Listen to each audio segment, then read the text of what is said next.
Monsieur Bernard Zakadé, bonjour. Bonjour. Vous êtes représentant, comme vous le dites vous-même, de la plateforme Gardien du Temple, ici au Sud Kivu. Depuis le 7 juin 2022, le roi des Belges est ici en République démocratique du Congo et dimanche, il va ainsi rencontrer le prix Nobel de la paix. Quelle lecture d'abord faites-vous de la présence du roi belge ici en RDC? Bon, nous sommes des Africains, nous pouvons souhaiter bienvenue au roi belge.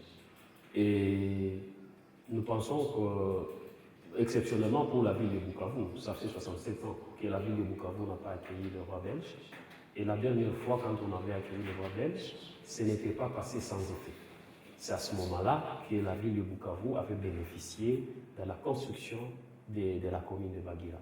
Et pour nous, nous pensons que nous sommes en train de suivre ce qui se passe et nous estimons que son agenda n'a pas été bien négocié. Son agenda n'a pas été bien négocié. Pourquoi? Parce que quand vous regardez la manière dont il est arrivé, nous pensions que c'était une opportunité pour que nous puissions discuter des questions diplomatiques, économiques et sécuritaires. Curieusement, il est venu comme un pèlerin et nous sommes derrière lui, c'est bon. Tout ce qui m'enchante, moi, c'est le fait d'avoir décidé d'aller rencontrer le docteur Denis Mukwege. Un personnage. Ça vous enchante? Pourquoi selon vous? C'est comme on dit, l'idiot waliokata wa jengaji, ilikuwa l'idiot ya pembe. Un personnage abandonné dans le brousse à Panzi, mais le roi belge quitte la Belgique pour venir le voir à Panzi. Vous n'êtes pas sans ignorer que la RDC n'a jamais honoré officiellement ce prix Nobel. Curieusement, on voit tout le grand de ce monde se mobiliser pour le rencontrer en Panzi. Et personne ne se pose la question comment on peut constater aujourd'hui que Mukwege est devenu une opportunité diplomatique. Parce qu'il peut arriver là où certains de nos politiciens ne peuvent pas arriver. J'estime, quand je regarde son programme, j'estime que ces échanges à Panzi vont combler quelques vides. Vont combler quelques vides qui pourraient surgir dans le passage ou dans les rencontres telles qu'organisées. Quand je regarde aussi le programme tel que ça a été structuré, le docteur Mukwege ne s'était pas enfermé sur cette opportunité lui-même. Il a aussi associé la société civile et les autres organisations. Je pense que pour le Sud Kivu, on a quand même bien préparé son arrivée à partir du moment où, même si ce n'est pas une activité très politique sur le plan folklorique, mais sur le plan organisationnel, j'estime que la manière dont le docteur Denis Mukwege a organisé ça, nous estimons que le plaidoyer de la population va arriver à qui de droit, et nous décourageons la manière dont les gestionnaires au niveau provincial ont organisé ça. Ce n'est pas admissible que pendant que le roi est en train de s'excuser sur ce qui s'est passé, que nous continuons encore à cracher sur lui en les ramenant dans les attitudes et les comportements colonialistes. Pourquoi on a empêché aux gens les dimanches de ne pas circuler? Moi, je suis paysan. Chez moi, c'est à Kavumu, à Kayanja. C'est quand même un roi qui arrive, c'est pas n'importe qui. Il est roi des Belges qui arrive. Moi, mon roi se trouve à Kabare. Il faut le reconnaître ainsi. Que vous le vouliez ou pas, c'est ça la réalité. Et en Belgique, quand il se promène, il se rencontre avec ils se rencontrent avec tous les Belges. Il n'est pas gêné de se rencontrer avec nous, le petit peuple. Sinon, il ne serait pas à Panzi. Pourquoi il n'est pas allé à Moumba? Il a choisi d'aller à Panzi, là où il y a des gens d'une catégorie minime, mais il a décidé d'aller à Panzi. Il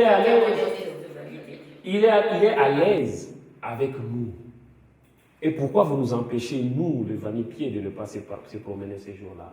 On n'a pas dit de ne pas se promener. On nous empêche. On a interdit les véhicules et les motards d'emprunter certains... Madame, il y a à Bukavu des gens qui vivent avec moins de 15 000 francs. Ça fait une semaine qu'ils n'ont pas étalé leurs marchandises parce que le roi va arriver. Nous, les enfants de pauvres, on ne va pas entrer dans le marché de Moudaka demain parce qu'on nous a empêchés. de le faire. Et donc nous allons faire une semaine sans manger parce qu'on n'a pas eu l'accès au marché du Sénégal. Le roi n'est pas venu pour ça, il n'est pas d'accord pour ça. On a vu des images qui crachent sur les institutions de la République démocratique du Congo.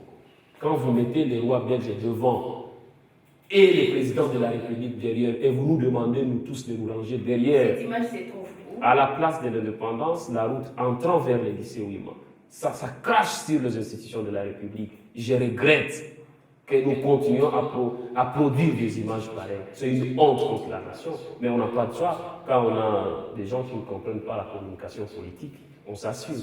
Mais moi, aux Agabé, je ne serai pas derrière le gouverneur de province pour accueillir les rois. Moi, je vais aller à Chirunga, où se trouve ma cour royale.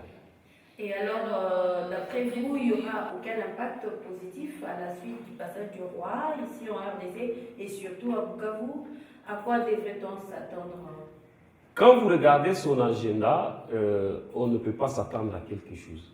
Comme vous le savez, nous avons deux institutions stratégiques qui ont fait la fierté de l'Afrique centrale. C'est l'INERA Mulungu et la CRSN Wiro.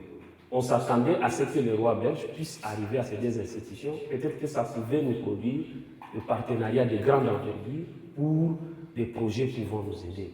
Nous ne pouvons que compter sur ces échanges qui vont se passer à Panzi parce que nous estimons que ce personnage qui va raconter à Panzi, il a la cartographie globale des problèmes de toute la population et il pourra présenter nos problèmes et négocier des ouvertures.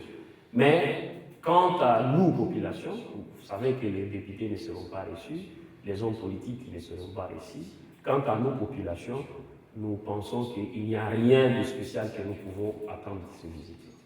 Et donc, il n'y a rien que la population peut s'attendre de cette visite-là.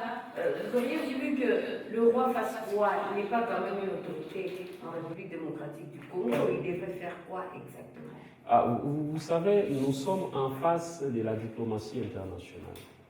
Et ce n'est pas n'importe qui arrive. Quoi qu'il en soit, diplomatiquement parlant, nous sommes liés par la Belgique, parce que c'est notre métropole, nous sommes liés. Et nous aurions souhaité que son passage au Congo puisse nous être bénéfique. C'est-à-dire nous devrions bien préparer l'agenda, afin que définitivement nous puissions négocier notre collaboration actuelle.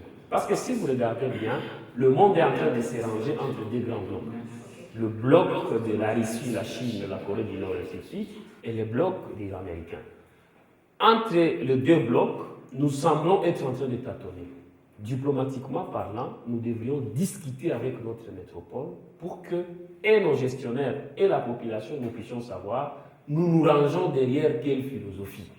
Vous n'êtes pas sans ignorer que le Rwanda a été colonisé par la Belgique, le Burundi a été colonisé par la Belgique, et actuellement nous sommes dans une situation politique, sécuritaire, diplomatique tendue avec les trois pays, entre les trois pays colonisés par la Belgique. Nous pensons que son arrivée pourrait être l'occasion, afin que les trois pays puissent se rencontrer et parler de nos problèmes comme en famille, quoi, parce que nous avons été tous membres d'une nation, Congo-Rwanda, Burundi. C'était l'occasion que nous puissions régler nos problèmes. Tout ça, ça n'a pas été programmé. Et donc, pour moi, je pense que nous avons été trop superficiels. On a laissé l'essentiel.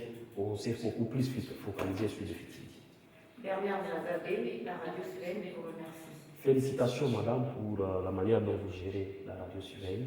Vous nous donnez aussi, nous les petits messieurs, la parole. Nous vous en disons merci.